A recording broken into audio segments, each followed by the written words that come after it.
18वीं सदी की यह कहानी है। राघोपुर नामक गांव में बहुत ज्ञानी पंडित रहा करते थे। पंडित आजू बाजू के सारे ही गांव में बहुत प्रख्यात थे और इसी वजह से धनवान भी थे। पंडित का परिवार ज़्यादा बड़ा नहीं था। पंडित अपनी पत्नी के साथ अपने बहुत बड़े घर में अकेले रहते थे, क्योंकि पंडित जी का कोई बेटा था नहीं और एक बेटी थी जिसका विवाह पास के गांव वाले एक श्री नारायण लड़के से हो चुका था। पंडित ने शादी से पहले अपने होने वाले दामाद की अच्छे से जांच पड़ताल की थी और अपनी बेटी का भविष्य भी ठीक से पढ़ा था। तब जाकर उसने बेटी की शादी की थी, लेकिन चंद सालों में ही पंडित का दामाद बुरी आदतों के चंगुल में फंस गया। जुआ और शराब की बुरी लत ने उन्हें सड़क पर लाकर रख दिया था।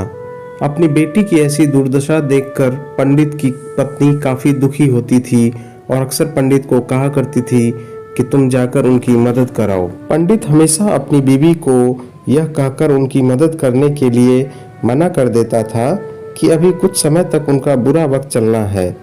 हम चाहे कितनी ही कोशिश कर लें, जो उनके नसीब में नहीं है वह उन्हें नहीं मिल पाएगा। पंडित की ऐसी बातों से उसकी पत्नी काफी दुखी हो जाया करती थी और मन ही मन सोचती थी कि कैसा स्वार्थी पिता है, अपनी बेटी को इतने कष्टों में देखकर भी उसकी मदद करने के लिए मना करता है। आखिर भगवान ने जो इतना सारा धन धान्य दिया है उसका क्या करेंगे? हमें कोई और औलाद भी तो नहीं है, ले देकर एक यही बेटी है और उसके लिए भी कुछ नहीं करेंगे तो किसके लिए करेंगे? पंडित ऐसा नहीं सोचता था। ऐसा नहीं है कि पंडित अपनी पुत्री से प्रेम नहीं करता था, लेकिन उसने अपनी पुत्री की कुंडली इतने अच्छे से पढ़ी थी और वह यह पहले ही जानता था कि वह चाहे किसी भी लड़के से शादी करती, लेकिन उसके जीवन में यह समय आने वाला ही था और बिना इसे भुगते उसको छुटकारा नहीं मिलने वाला था। एक दिन खाने पीने के लिए भी मोहताज हो चुके पंडित के बेटी और दामाद उसके घर पर आए। पंडित ने और उसकी पत्नी ने दोनों का खूब सत्कार किया और खूब अच्छा खाना खिलाया। बेटी और दामाद की पंडित से सहायता मांगने की हिम्मत ना हुई, इसीलिए वह बिना बोले ही वापस अपने घर को लौटने लगे। लेकिन माँ तो माँ होती है, पंडिताइन से रहा नहीं गया और बिना पंडित की इजाजत के उसने चोरी छुपे बूंदी के लड्डू बनाकर उसमें सोने के सिक्के रख दिए और बेटी और दामाद को दे दिए, ताकि बेटी और दामाद की कुछ आर्थिक सहायता हो सके। पंडिताइन यह भी जान गई थी कि बेटी और दामाद शर्म के मारे उनसे मदद नहीं मांग रहे थे, इसीलिए उसने बेटी और दामाद को भी लड्डुओं में छिपे सिक्कों के बारे में कुछ नहीं बताया। जाहिर सी बात है कि जब वो लोग घर पर जाकर लड्डू खाएंगे तो उन्हें उसमें सोने के सिक्के मिल जाएंगे। इस तरह बिना मांगे ही उन तक मदद पहुंच जाएगी। सोचकर पंडिताइन मन ही मन अपने बेटी की मदद करने के लिए खुश होने लगी। पंडित के दामाद और बेटी उन दोनों का आशीर्वाद लेकर अपने घर के तरफ रवाना हो गए। उन दिनों गाड़ियां तो नहीं होती थी, घोड़ा गाड़ी या बैल गाड़ियां चलती थी। पैसे ना होते तो और चीजों की लेन देन से भी व्यवहार होता था। बेटी और दामाद का गांव पंडित के घर से कोसों दूर था, फिर भी पैसों की कमी के चलते वह चलकर अपने गांव की तरफ निकल पड़े। थोड़ी दूर ही चले थे कि पंडित की बेटी के पैर में मोच आ गई और अब उसको चलना भी मुश्किल हो गया।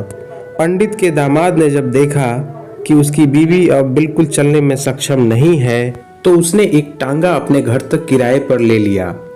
दोनों पति पत्नी टांगे में बैठकर घर तक पहुंच गए, लेकिन टांगे वाले को देने के लिए उनके पास पैसे थे नहीं। इसलिए पंडिताइन ने जो बूंदी के लड्डू उन्हें दिए थे वही किराए के तौर पर उस टांगे वाले को दे दिए। टांगे वाला बूंदी के लड्डू को लेकर वहां से चला गया। टांगे वाला अपने घर की तरफ जा रहा था, तब उसे एक हलवाई की दुकान दिखी। उसने सोचा कि थोड़े से बूंदी के लड्डुओं से मेरे घर के लोगों का पेट थोड़ी भरने वाला है, इससे अच्छा मैं इन बूंदी के लड्डुओं को बेचकर उनसे कुछ चावल खरीद लेता हूँ। टांगे वाले ने बूंदी के लड्डू हलवाई को बेच दिए। जिस गांव में वह हलवाई रहता था, उसी गांव में एक आदमी ने अपने घर पर पूजा रखी थी और उसी पंडित को उस पूजा के लिए बुलवाया था। पूजा में लगने वाले प्रसाद के लिए उस आदमी ने उसी हलवाई से बूंदी के लड्डू लिए जहां पर उस टांगे वाले ने बेचे थे। हलवाई ने भी उस आदमी को टांगे वाले से खरीदे हुए लड्डू ही पहले दिए ताकि वह खराब न हो जाए, क्योंकि वह नहीं जानता था कि यह लड्डू कब बने हैं।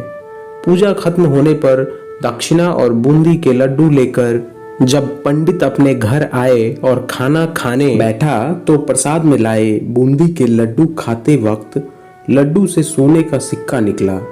इस घटना को देखकर पंडिताइन की आंखों से आंसू बहने लगे।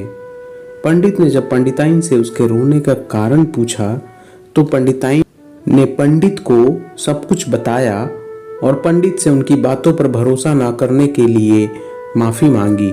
पंडित ने पंडिताइन के आंसू पोंछे और कहा कि तुम्हारी तरह मैं भी हमारी बेटी को बहुत प्रेम करता हूँ, लेकिन अगर हम उसकी अब मदद करते हैं तो हमारा दामाद हमसे हमेशा ऐसे ही मदद की अपेक्षा रखेगा और अपनी बुरी आदतों को कभी नहीं छोड़ेगा।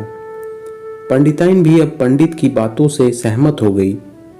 2-3 महीने बीत गए।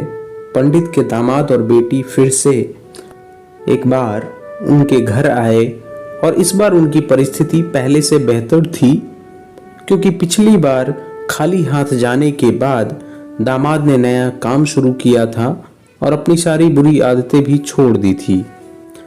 तो दोस्तों, क्या आप भी नसीब पर भरोसा रखते हैं या फिर आप उन लोगों में से हैं जो अपना नसीब खुद अपने हाथों से लिखना चाहते हैं? कमेंट करके ज़रूर बताइएगा। धन्यवाद।